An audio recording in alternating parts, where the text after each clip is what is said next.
अच्छे हैं या बहुत अच्छे हैं? और क्या चीज का तैयारी कर रहे हैं अभी आप लोग? कब से है? अच्छे से तैयारी हो रहा है? ये आप लोग जो है कॉपी का पेज फाड़ फाड़ करके रखने का तैयारी कर रहे हैं, पॉकेट में, जूता में, मोजा में, ये भी तैयारी चलता है ना आप लोग का? हाँ, पकड़ाते हैं? नहीं कैसे बोल दीजिए, पकड़ाते हैं ना सभी। सीनियर क्लास के बच्चे तो पकड़ाते ही हैं। तो ये सब काम नहीं करना है, पढ़ाई करना है और आप लोगों को अच्छे से पढ़ाई करना है।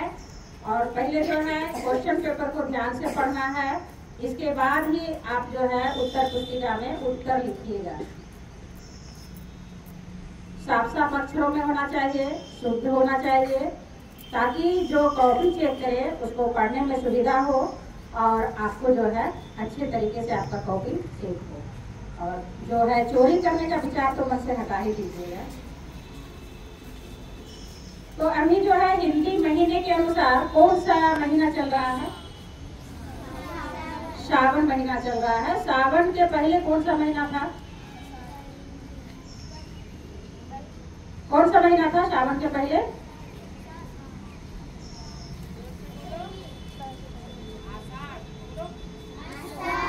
आषाढ़ महीना था। तो आषाढ़ महीना जो है खत्म हुआ, पूर्णिमा जिस दिन हुई उस दिन हम पूर्णिमा को किस नाम से संबोधित किए? गुरु पूर्णिमा के नाम से संबोधित किए। तो गुरु पूर्णिमा के नाम से हमने क्यों संबोधित किया पूर्णिमा को? पूर्णिमा तो हर एक जो है महीना में आता है एक बार, लेकिन ये पूर्णिमा जो है विशेषता करके गुरु पूर्णिमा के रूप में हम क्यों मनाए? किसी को पता है? किसी को पता है कि गुरु पूर्णिमा क्यों मनाए हम? अच्छा ये बताइए कि गुरु कहाँ है?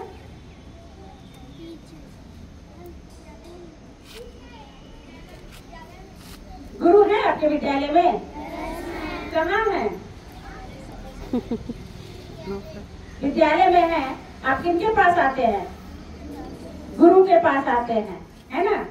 और गुरु का अभिनंदन करते हैं आप लोग आते हुए स्कूल, सुप्रभात बोल के, गुड मॉर्निंग बोल करके। लेकिन सुप्रभात गुड मॉर्निंग जो आप लोग बोलते हैं, बोलने का तरीका अच्छा होना चाहिए। आप लोग दौड़ते रहते हैं ग्राउंड में, मैम को देखे गुड मॉर्निंग मैम, तो ये नहीं बोलना चाहिए, इसे अपमान लगता है ना? अच्छे से बोलिए, आपके पास टाइम है, अच्छे से बोलिए, नम्रता से बोलिए, क्योंकि आप उनसे विद्या ग्रहण करने आते हैं, है ना, बुद्धि ग्रहण करने आते हैं। तो आदर देना सीखिए। आप आदर दीजिएगा तो स्वयं आदर के भागीदारी बनेंगे, आपको भी आदर मिलेगा। आप यदि अवहेलना कीजिएगा किसी का तो आपको अवहेलना ही मिलेगी, आपको कभी जिंदगी में जो है सराहनीय बातें नहीं मिलेगी। आप बहुत अच्छे हैं, बहुत ही अच्छे हैं। आपके सामने जो है बहुत आदमी आपको जो है बहुत सम्मान देगा, लेकिन पीठ पीछे आपकी बहुत बुराई होगी। इसलिए आदर करना सीखिए और आदर पाने के लिए अपने आप को तैयार कीजिए। तो आज हम जो है बात करेंगे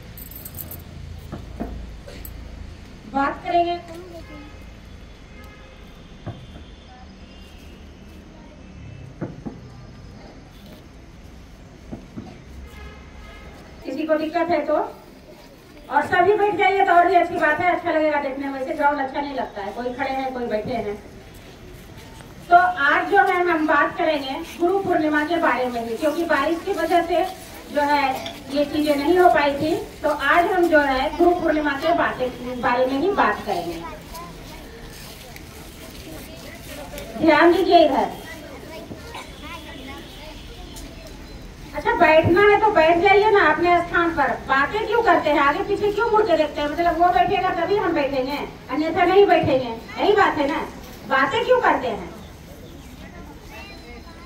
क्लास में भी बातें करते हैं। हम बार बार कहते हैं आप लोग जो है 7 पीरियड की जगह 6 पीरियड करवा लीजिए ऑफिस में जाकर के बात करके, कि 1 पीरियड हमको गप करने के लिए मिलना चाहिए। इतनी बातें बैठे सभी। तो हमने पहले एक बात पूछते हैं कि मनुष्य का जो है, मनुष्य के पास जो है क्या क्या है? नाक, आंख, मुंह, पैर, हाथ से एक आकृति बनी हुई है। तो उस आकृति को हम क्या कहते हैं? उस आकृति को हम क्या कहते हैं? मानव बने हुए। और मानव किसे कहते हैं हम? इंसान किसे कहते हैं?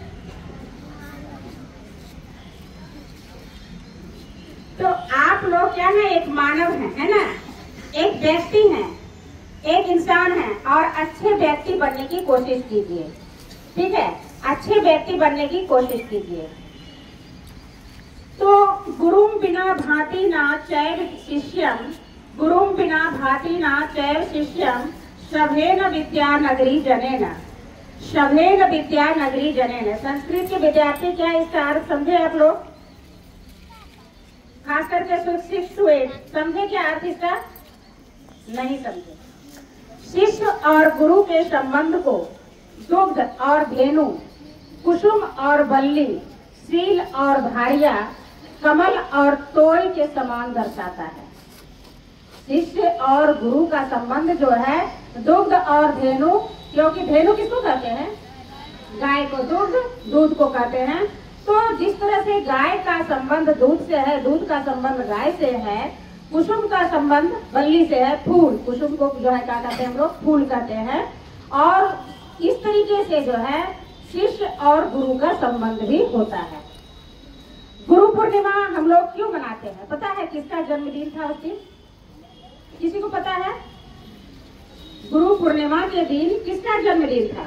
आप लोग सिर्फ अपना जन्मदिन याद रखते हैं, है ना? केक काटना है, चिकन खाना है, चिकन का पता नहीं कितना आइटम खाना है, यही याद रखते हैं। गुरु पूर्णिमा हम लोग जो है महर्षि वेद व्यास जी के जन्मोत्सव के रूप में मनाते हैं। महर्षि वेद व्यास जी का जन्म जो है गुरु पूर्णिमा के दिन हुआ था। महर्षि वेद व्यास जी का जन्म आज से लगभग 3000 वर्ष पूर्व हुआ था। महर्षि वेद व्यास जो है एक अलौकिक शक्ति संपन्न महापुरुष थे। उनके पास अलौकिक शक्ति थी, दिव्य शक्ति थी।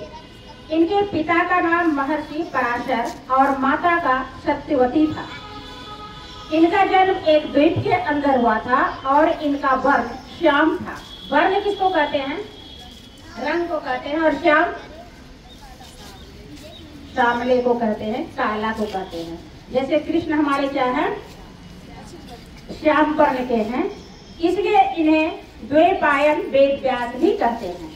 ये समस्त मानव जाति के गुरु माने जाते हैं। कौन? वेद व्यास जी समस्त मानव जाति के गुरु माने जाते हैं। अब वेद व्यास जी के अनुसार अमृत और मृत्यु दोनों इस शरीर में स्थिर है। अमृत और मृत्यु हमारे शरीर में स्थिर है। मनुष्य मोह से मृत्यु को और शक्ति से अमृत को प्राप्त करता है। मनुष्य जो है इतना न मनुष्य के पास मोह माया ममता है कि उससे वो मृत्यु को प्राप्त करता है, और जो सत्यवादी होता है, सत्य वचन बोलता है, वो अमृत को प्राप्त करता है। दूसरों के लिए भी वही चाहो जो तुम अपने लिए चाहते हो। आप अपने लिए जो चाहते हैं वो दूसरों के लिए जानने की कोशिश करो। आप चाहते हो कि मेरा जो है बहुत बड़ा महल बन जाए, मेरे पास ऐशो आराम की चीजें हो, गाड़ी हो, बंगला हो, है ना? तो आप जो है अपने लिए मेहनत कर रहे हो, लेकिन इसके लिए जो है दूसरों का सहयोग भी करो। आप आज यदि दूसरों का सहयोग करोगे तो खुद ब खुद आपकी मेहनत जो है सफलता रंग लाएगी। इसलिए बार बार हम कहते हैं किसी का अपमान नहीं करो। आप लोग सभी के लिए ये चीजें लागू होती है, मेरे लिए भी लागू होती है। अपमान नहीं करना है किसी का। क्या बात कर रहे हो? सुनने का इच्छा नहीं कर रहे हो तो हम जान रहे हैं कि आप लोग मजबूरी में बैठे हुए। आप लोग को गप करने के लिए छोड़ दे तो पूरा जो है यहाँ से लेकर के काकी चौक तक आवाज जाएगी।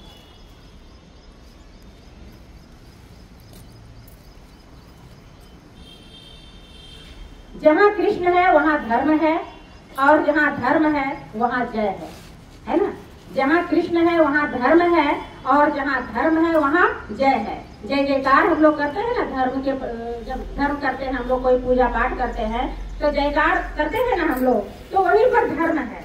इसे हमें पहचानना होगा, इसे हमें पकड़ना होगा।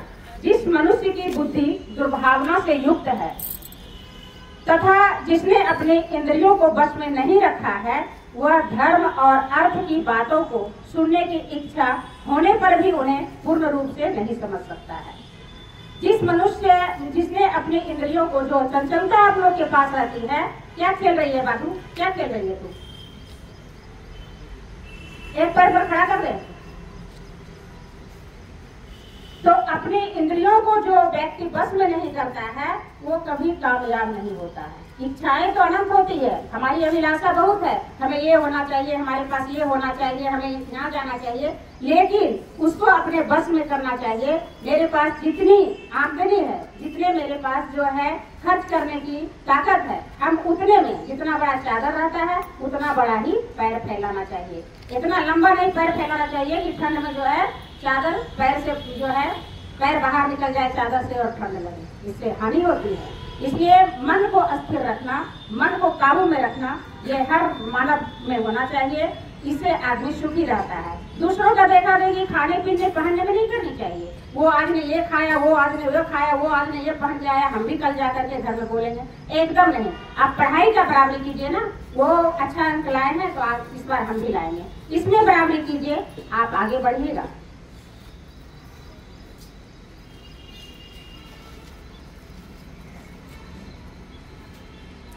मन में संतोष होना स्वर्ग की प्राप्ति से भी बढ़कर है। यदि आपके पास मन में संतोष है तो आप जो है स्वर्ग की प्राप्ति कर सकते हो। स्वर्ग में क्या है, नरक में क्या है, वो आदमी के कर्म पर निर्भर करता है। आप जैसा कर्म करोगे इस धरती पर मिल जाएगा। ऐसा नहीं है कि मरने के बाद मिलता है, नहीं, सारा चीज यही धरती पर मिलता है। आपको पता नहीं चलेगा, कहिएगा अरे हमको ये हो गया, ये हो गया। क्यों हुआ? इसका कारण तो आप ही हो। क्यों हुआ ऐसा? इसका कारण आप हो। आपने गलत काम किया, उसकी जो है गति आपको इस पृथ्वी पर ही मिल रही है। आदमी का जन्म जो है बहुत मेहनत से, बहुत त्याग से जो है मनुष्य योनि में जन्म होता है आदमी का। ऐसा नहीं कि आप इस बार जन्म ली हो मनुष्य में तो अगले बार मनुष्य में जन्म लोगे, कदापि नहीं। संतोष ही सबसे बड़ा सुख है। संतोष यदि मन में भांति भांति प्रतिष्ठित हो जाए तो उससे बढ़कर संसार में कुछ नहीं है। संतोषम परम सुखम। जिसके पास संतोष है वो उसके पास सुख है, जिसके पास संतोष नहीं है उसके पास सब कुछ रहते हुए भी वो दुख का अनुभव करता है। सब कुछ है उसके पास, लेकिन बगल वाले को देखते लगेगा मेरे पास होता ना, उसके पास क्यों है। ये दुख है, अपने आप दुख भुलाना होता है। किसी का भाग्य का लिखा हुआ कोई नहीं मिटा सकता, और समय से पहले भाग्य से ज्यादा किसी को कुछ ना मिला है और ना मिलेगा। गुरु की जीवन में बड़ी महिमा होती है। हमारे जीवन में भी गुरु की अभी भी बहुत महिमा है। आप लोगों के जीवन में जो है गुरु की महिमा अभी चल रही है, जिसे आप लोग अपने इच्छा के अनुसार अपने आप को कंट्रोल करके ज्ञान को अर्जन कीजिए। आगे बढ़ने के लिए वह उस रोशनी के समान है जो अंधेरे जीवन में प्रकाश लाते हैं। गुरु का ज्ञान उस रोशनी के समान है जो हमारे अंधेरे जीवन में प्रकाश डालते हैं। सब धरती कारज करूं, सब धरती कारज करो, लिखनी सब बन राय, सात समुद्र की मासी करो, गुरु गुण लिखा न जाए। सब धरती कागज करो, लिखनी सब बन राय, सात समुद्र की मासी करो, गुरु गुण लिखा न जाए। सब पृथ्वी को कागज, सब जंगल को कलम और सातों समुद्रों को हम स्याही बनाकर लिखने का जो काम करें गुरु के ऊपर, तब भी हम गुरु के गुण को नहीं लिख सकते हैं। ये जान लीजिए, हम गुरु के गुण को आंक ही नहीं सकते हैं। हमारे गुरु के पास कितना गुण है, किस भाषा की गुण है। आप जहाँ से पूछो गुरु आपको सदैव बनाने के लिए तैयार रहते हैं। कुमति किच चेला भरा, कुमति किच चेला भरा, गुरु ज्ञान जल होय, जन्म जन्म का मोर्चा पल में ढारे धोय। कुबुद्धि रूपी कीचड़ से शिष्य भरा हुआ है। आपके अंदर अभी क्या है?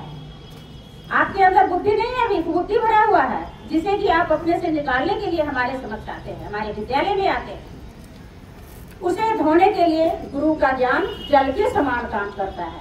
यदि आप गुरु के बातों पर चले तो आपकी कुबुद्धि दूर हो जाएगी और सुबुद्धि आपके मन में भरपूर आएगी। जन्म जन्मांतरों की बुराई गुरुदेव क्षण ही में नष्ट कर देते हैं। आपके पास बहुत बुरा काम करके आते हो, आपको समझ में नहीं आता कि क्या करें, कैसे इससे निकले, झूठ पर झूठ, झूठ पर झूठ बोले जा रहे हो। लेकिन आप गुरु से एक बार बोल के देखो, क्षण भर में उसका जो है स्लो हो जाएगा, क्षण भर में आपको उसका जो है आंसर मिल जाएगा। वेद व्यास जी वेदों को 4 भागों में विभाजित करते हैं। वेद व्यास जी ने है वेदों को, जो कि हम लोग पढ़ते हैं, वेदों को 4 भागों में विभाजित करते हैं। कौन कौन सा वेद है, किसी को पता है? किसी को पता है कौन कौन सा वेद है? ऋग्वेद है, यजुर्वेद है, सामवेद है, अर्थवेद है। उन्होंने महाभारत, 18 पुराण, श्रीमद् भागवत, ब्रह्मसूत्र और मीमांसा जैसे महत्वपूर्ण ग्रंथों की रचना की है। उन्होंने संजय को दिव्य दृष्टि प्रदान की थी। आप लोगों ने महाभारत की कहानी सुनी होगी और महाभारत का सीरियल भी आप लोगों ने देखा होगा, देखा है ना? तो जब महाभारत का युद्ध चल रहा था, धृतराष्ट्र तो अंधे थे, संजय बैठ करके जो है उन्हें दिव्य दृष्टि से सारा चीज बता रहा था कि कैसे युद्ध भूमि में युद्ध चल रहा है, जिससे वे महाभारत के वृतांत जो है धृतराष्ट्र को सुना रहे थे। उन्होंने पांडवों को स्वर्ग की यात्रा करने की सलाह दी। उन्होंने पांडवों को, महाभारत का युद्ध जो है 2 भाई में हुआ था ना, 2 भाई में तो सत्य भी हुई थी। पांडव 5 थे, कौरव 100 थे। 100 भाई थे कौरव और पांडव 5 थे। 5 भाई ने जीत लिया, स्वर्ग की प्राप्ति की, क्योंकि वो झूठ का सहारा लिए। ऐसी चाल चली अपने मामा शकुनी के साथ दुर्योधन ने कि जो है महाभारत का युद्ध करा डाला। बहुत लंबी कहानी है, सुनोगे तो सिर्फ सुनोगे ही, समझोगे नहीं। अभी क्लास में जाके हम इसी के बारे में बोलेंगे, लिखने तो नहीं लिखोगे। गुरु पूर्णिमा के दिन 8 क्लास के बच्चे को बोले थे गुरु के बारे में लिखने के लिए, नहीं लिखे थे। अरे अपने गुरु के बारे में तो लिख डालते, अपने गुरु के बारे में 4 लाइन लिख डालते।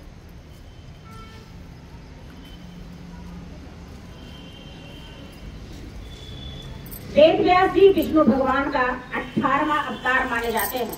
वेद व्यास जी गुरु थे, लेकिन वो विष्णु भगवान के 18वां अवतार थे। भगवान शिव को हम गुरु मानते हैं, भगवान शिव को भी हम क्या मानते हैं? गुरु मानते हैं, क्योंकि वे ही ज्ञान, योग और मोक्ष के प्रतीक है। हमारे शिव जी जो हैं ज्ञान, योग और मोक्ष के प्रतीक हैं। उन्हें आदि गुरु के रूप में हम जानते हैं। आदि गुरु कहते हैं पहले गुरु को। उनका व्यक्तित्व ब्रह्मांड ज्ञान और आध्यात्मिक उत्थान का प्रतिनिधित्व है। ना गुरोरोधिकम तत्वम, ना गुरोरोधिकम तत्वम, तत्व ज्ञानत्रम नास्ति तत्समय श्री गुरुवे नमः। गुरु से बढ़कर कोई तत्व नहीं है, ना कोई तपस्या है, और गुरु के ज्ञान से बढ़कर कोई ज्ञान नहीं है। ऐसे महान गुरु को हम बारंबार प्रणाम करते हैं, कोटि कोटि नमन करते हैं। ओम वेदेहि गुरुदेवाय धीमहि परम गुरुवे धीमहि तन्नो ओम गुरु प्रचोदयात्। ओम गुरु गुरुवे नमः। तो यही गुरु मंत्र के साथ आप सभी के भविष्य के लिए मंगल कामना, आध्यात्मिक कामना। आप स्वस्थ रहें, मस्त रहें, खुश रहें, मग्न रहें। धन्यवाद।